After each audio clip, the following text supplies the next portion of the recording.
The book of Mark 8, verse 38. Whosoever therefore shall be ashamed of me and of my words in this adulterous and sinful generation, of him also shall the Son of Man be ashamed when he cometh in the glory of his Father with the holy angels. Giving all praise and honor to Yahweh Bashem Yahushai, Bashem Akakodash. Double honor to the elders of Great Millstone.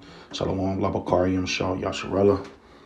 What we got here is Eve, committing adultery. This is the guy in the gray hoodie.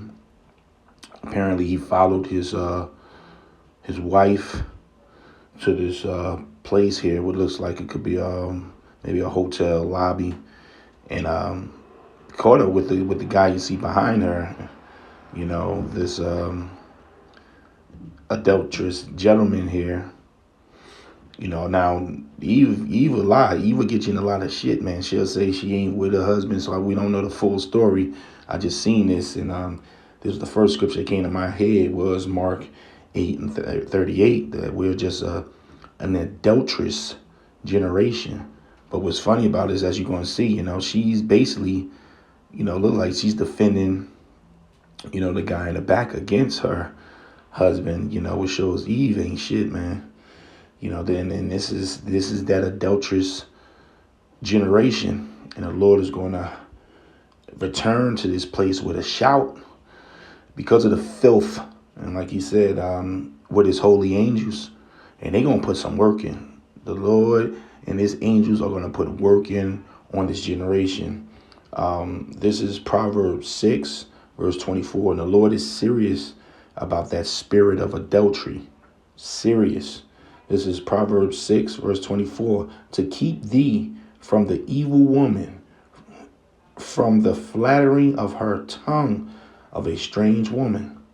Lust not after her beauty in your heart, neither let her take thee with her eyelids. And we know that's the curse of Eve, man. That haughty walk, that haughty look that you read about in Isaiah, the 3rd chapter.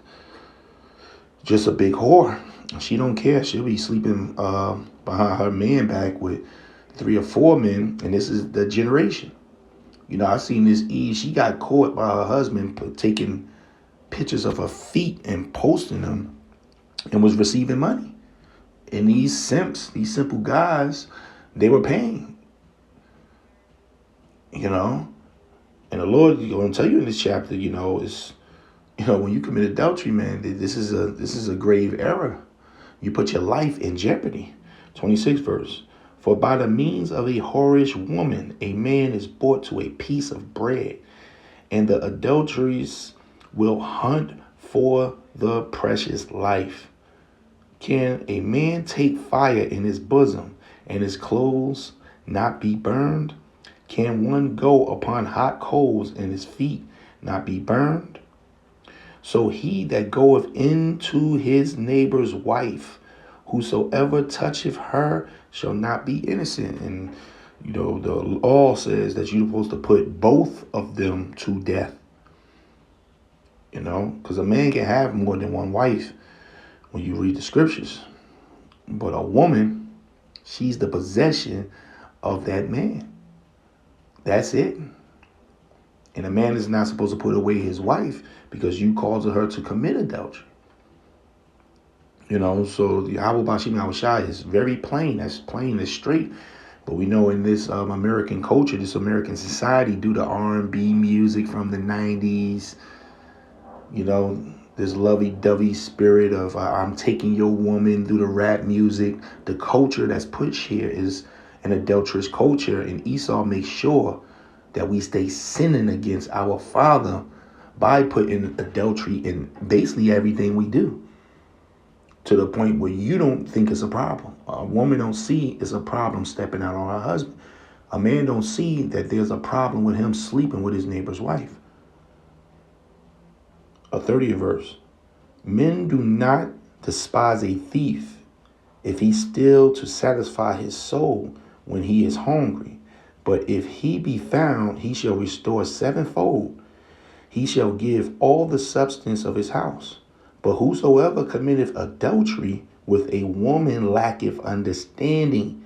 He that doeth it destroyeth his own soul, man. You know, because the Lord is looking at that. And we all committed adultery. You know, because number one, first of all, a woman is supposed to be a virgin.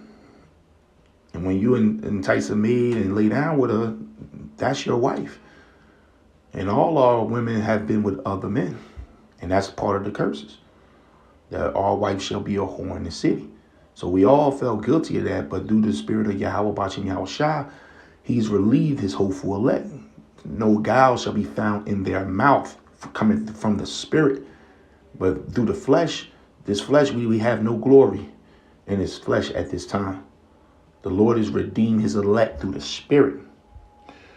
A wound and dishonor shall he get, and his reproach shall not be wiped away. For jealousy is the rage of a man. Therefore, he will not spare in the day of vengeance. He will not regard any ransom, neither will the rest content, though thou givest many gifts.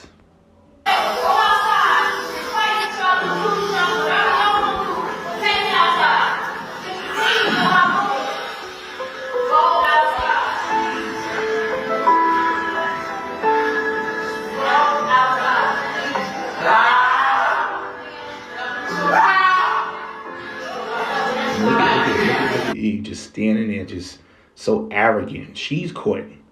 She's in the middle of, according to the law, both her and him. If he knew, 9 times out of 10 he knew, because these women are straight up about what they doing.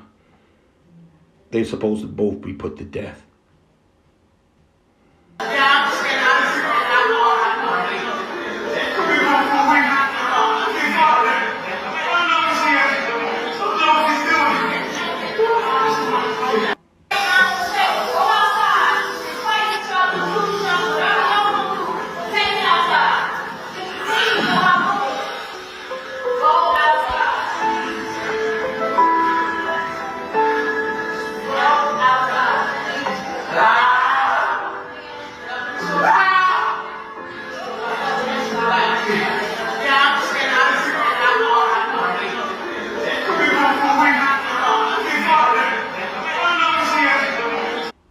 It's going to be a lot of death, a lot of death in this day. Giving all praise and honor to Yahweh Bashim Yahweh Shai Bashim Kakadash Shalom.